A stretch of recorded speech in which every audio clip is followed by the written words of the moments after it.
Hi everyone, welcome to Mixed Media Soul Sparks. Sandra Duran Wilson here, and every week I bring you new mixed media painting tips, different inspirational exercises, or even some studio tips.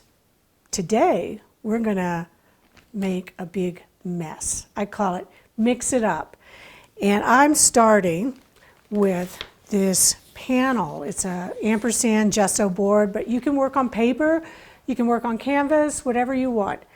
What I'm going to be doing is really just laying in all kinds of paints, markers, pastels, crayons, and we're going to let that dry, and then next week I'm going to come back and show you the next step. So this is a 2-week process. I want to first start with intention.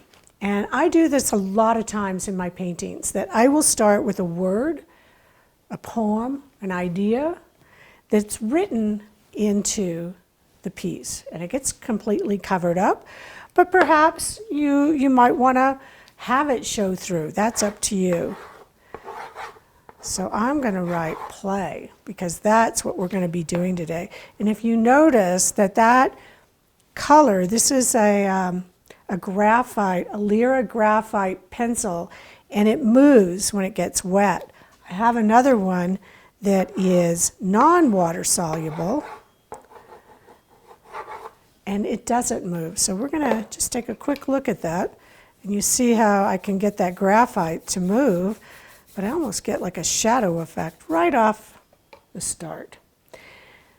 Another thing I'm going to use, these are some kids' crayon markers. So what better way to play than, you're just kind of grabbing tools and crayons and markers. And one way I like to really make sure I don't get too serious is I take 2 markers in one hand and I just start to move it around and really start to play.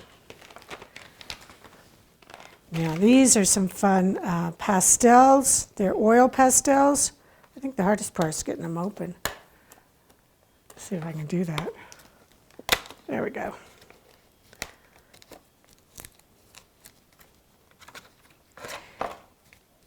Now, aren't those fun? They have different colors that show up. You're going to get a very similar effect. It's what I did when I grabbed 2 different crayon markers. So I get a wide variety of colors just with one. See, I get that red and that blue. I told you it's going to be messy. Let me throw a little paint on here. And I'm even going to bring in some white. And this is a silicone shaper. I just throw some water on here.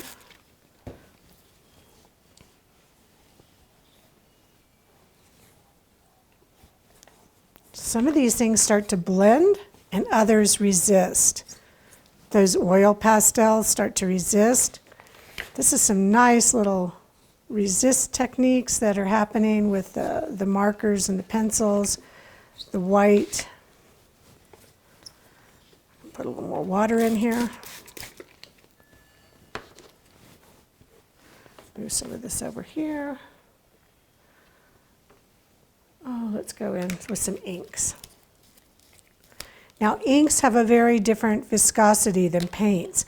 What I first put on there was a soft body or fluid paint. Now, inks, you can see, just like water, very fluid. Another thing you can do is you can blow it across. You can start to get shapes. You can also use a fan brush like this to really begin to move the paint around. I'm going to come back in with some pencils. And you might think that this is just, a crazy mess, but what we want is we want a lot of colors. We want a lot of scribbles and shapes and marks. Come in with a red marker. Now, if you're coming back in on top of wet paint with your markers, you're going to want to clean them off right away. I tend to do the markers first and then put the paints in, but we're just playing around with both. Look what happens when you put the paint over that marker. I think I might have to do that a little more. Oh yeah, and then there are these. These are a lot of fun. These are watercolor pencils, but they're called Inktense. And you'll see what happens. It's like just a pencil, but they're really loaded with color.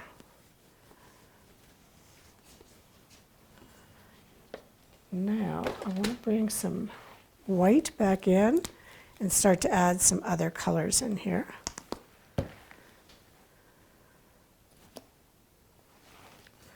I bet you remember from one of the very first videos I did where I used the deli sheet and I put the paint on and I used the deli sheet to move the paint around. And this silicone shaper can do a very similar thing. And when you have these markers like this, they're nice and juicy, then you can come in with the paint and start to pull that marker in. What else did I have in there? Let's get this other purple going on again.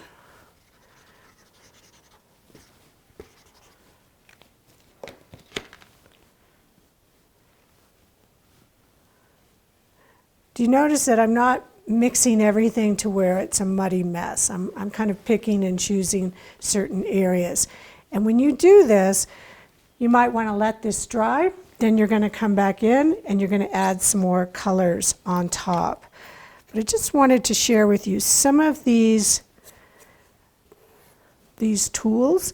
Now let me get this dry and I'll show you adding a few more colors on top.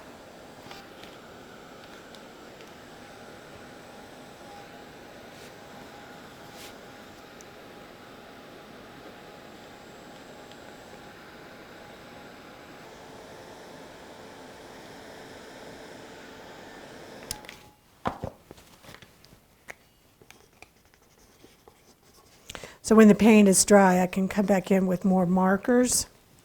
And you really have to kind of layer it back and forth. This is actually a paint pen.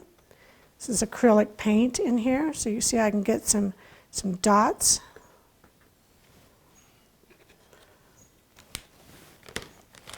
And let me get some Sharpies out of here.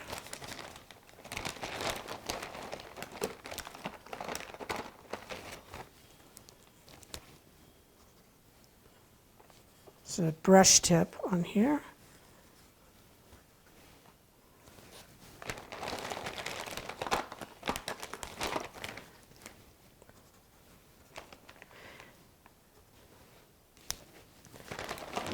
And what I'm going to do now is I'm going to start to bring some stamps and some rollers, other things that I've shown you, all of these techniques that I've done in the past in some of the other videos. And I'm really going to get this quite busy. So when I come back next week, you're going to see all of these layers that are on there, using the markers, using inks, fluid paints, stamps, maybe some oil pastels. I'm not going to use the chalk pastels because they're not going to work for my next layer of paint. But go play, make a mess, don't get it too muddy, and have lots of things going on. And when I come back, I'll show you how we're going to make sense of it all. So thanks for playing with me today, and I look forward to seeing you next week. Thanks.